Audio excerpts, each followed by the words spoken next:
राजनीति के चाणक्य कहे जाने वाले अमित शाह राजनीति के इस आखिरी पड़ाव में आने के बाद इतनी बड़ी और इतनी भारी गलती करेंगे, विपक्ष ने भी नहीं सोचा होगा। विपक्ष को एक बड़ा मुद्दा मिल गया, लेकिन बीजेपी के लिए टेंशन बढ़ गई। आखिर गलती तो केंद्रीय मंत्री अमित शाह ने की थी, लेकिन इसका भुगतान प्रधानमंत्री मोदी को भी चुकाना पड़ सकता है। खबर जो निकल के आ रही है वो खबर बहुत बड़ी है। खबर यह है, उस चिट्ठी की चर्चा करेंगे जो चिट्ठी चंद्रबाबू नायडू के नाम की है। वो चिट्ठी जो समर्थन वापस लेने वाली बात कह रही है, उस चिट्ठी के बारे में बताएंगे कि आखिर वो चिट्ठी क्यों वायरल हो रही है। उस चिट्ठी में क्या है ऐसा जो प्रधानमंत्री मोदी की कुर्सी को 2025 से पहले ही खींच लेने का काम करेगी। अमित शाह क्या बयान दिए उसकी बात करेंगे, आपको वो क्लिप दिखाएंगे कि अमित शाह का वो कौन सा बयान जो लगातार वायरल हो रहा है उसको दिखाएंगे, और उसके बाद अमित शाह का प्रेस कॉन्फ्रेंस भी दिखाएंगे। उसके बाद कांग्रेस जो मांग कर रही है अमित शाह से कि अमित शाह जो है वो इस्तीफा दे दे, ये बात कितना बड़ा है जरा सोचिए। प्रधानमंत्री मोदी, जो बड़ी बड़ी घटनाएं हो जाती है, किसान आत्महत्या कर लेते हैं, नौजवान को सड़कों पे मारा जाता है, नौजवान आत्महत्या कर लेता है। में लौटने के साथ ही पार्टी को एक नई दिशा और ऊर्जा मिली है। ये भी माना जा रहा है कि उनकी वापसी बसपा को आने वाले विधानसभा चुनावों में मजबूती प्रदान कर सकती है। बसपा और जयप्रकाश के रिश्ते का इतिहास। बसपा और जयप्रकाश के रिश्ते का इतिहास काफी जटिल है। जयप्रकाश का नाम उत्तर प्रदेश की राजनीति में एक शक्तिशाली नेता के रूप में लिया जाता है। वह पहले बहुजन समाज पार्टी के सदस्य थे, लेकिन कुछ कारणों से उन्होंने पार्टी छोड़ दी थी। उनकी पार्टी छोड़ने के बाद बसपा को एक बड़ा झटका लगा था, क्योंकि जयप्रकाश की प्रधानमंत्री कोई ट्वीट नहीं करते हैं, कोई बयान नहीं देते हैं, लेकिन अमित शाह का बयान ऐसा क्या आ गया कि प्रधानमंत्री मोदी को घंटों नहीं लगा, ट्विटर पे उनका भी बयान आ गया। सोचिए मुद्दा कितना बड़ा है। अमित शाह का वो बयान पहले आप देखिए, और उस लेटर की चर्चा करेंगे जो लेटर प्रधानमंत्री कुर्सी पे सीधा हमला करता है। मतलब अमित शाह ने किस तरीके से प्रधानमंत्री मोदी के कुर्सी को हिला करके रख दिया है, और समर्थन वापस लेने की बातचीत चल रही है। चंद्रबाबू नायडू और नीतीश कुमार को लेकर के भी जो खबर आ रही है, हेडलाइंस आ रही है, उसकी बात करेंगे। पहले अमित शाह ने जो कहा बाबा साहेब भीमराव अंबेडकर के बारे में, जो गलतियां उन्होंने कर दी, जिसकी माफी वो अब तो मांग रहे हैं, लेकिन वो वीडियोस आप पहले देखें। क्या कुछ कहा अमित शाह ने। अभी एक फैशन हो गया है, अंबेडकर अंबेडकर अंबेडकर अंबेडकर अंबेडकर अंबेडकर। इतना नाम अगर भगवान का लेते हैं तो 7 जन्मों तक स्वर्ग मिल जाता है।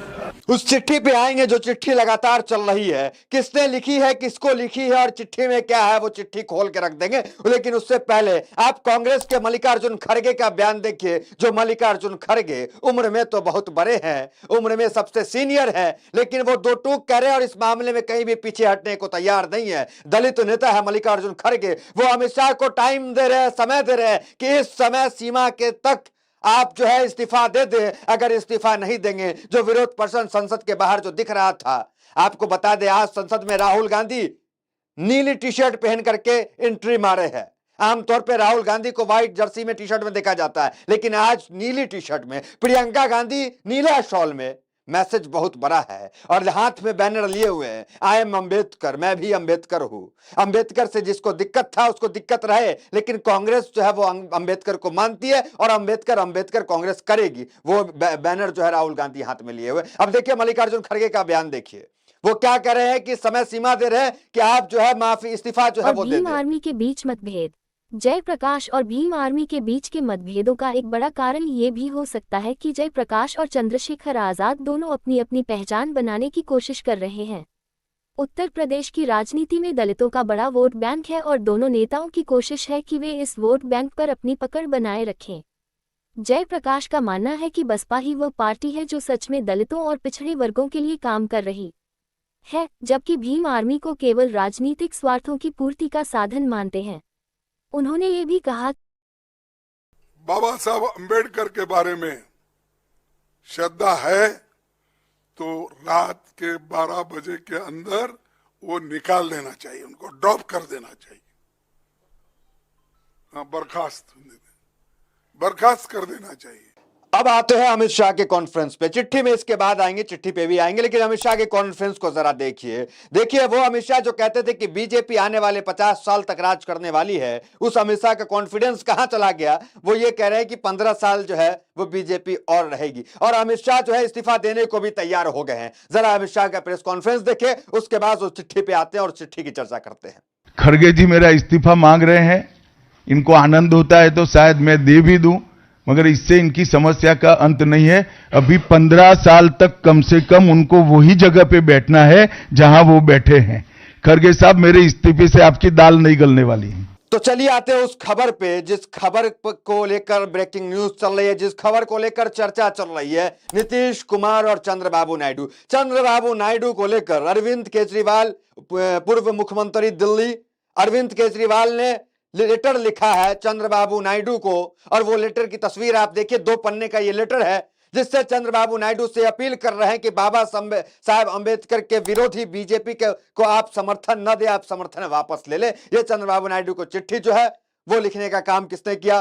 अरविंद केजरीवाल, जो संयोजक हैं आम आदमी पार्टी के। और दूसरी चिट्ठी लिखी नीतीश कुमार को। चंद्रबाबू नायडू को पहली चिट्ठी, दूसरी चिट्ठी नीतीश कुमार को लिखी कि आप लोग समर्थन केवल एक विचारधारा का मुद्दा नहीं रह गई है, बल्कि ये राजनीति का एक प्रमुख हथियार बन गई है। निष्कर्ष: जयप्रकाश की बसपा में वापसी और भीम आर्मी पर उनके हमले ने उत्तर प्रदेश की राजनीति को नया मोड़ दिया है। ये घटना केवल राजनीतिक ही नहीं, बल्कि सामाजिक और सांस्कृतिक दृष्टिकोण से भी महत्वपूर्ण है। इसने दलितों के उत्थान की दिशा में चल रही विभिन्न कोशिशों और उनके लिए कार्य करने वाले संगठनों के बारे में नए सवाल खड़े किए हैं।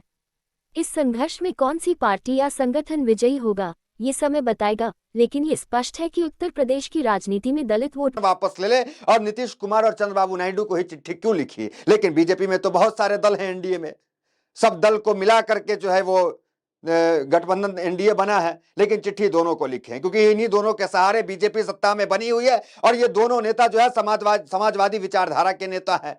दोनों नेता जो है वो अंबेडकर को मानते हैं। इनके वोट बैंक जो है वो अंबेडकरवादी है। इनको जो है अंबेडकर के चाहने वाले इनको वोट देते हैं, चाहे नीतीश कुमार की बात कर ले या चंद्रबाबू नायडू की बात कर ले।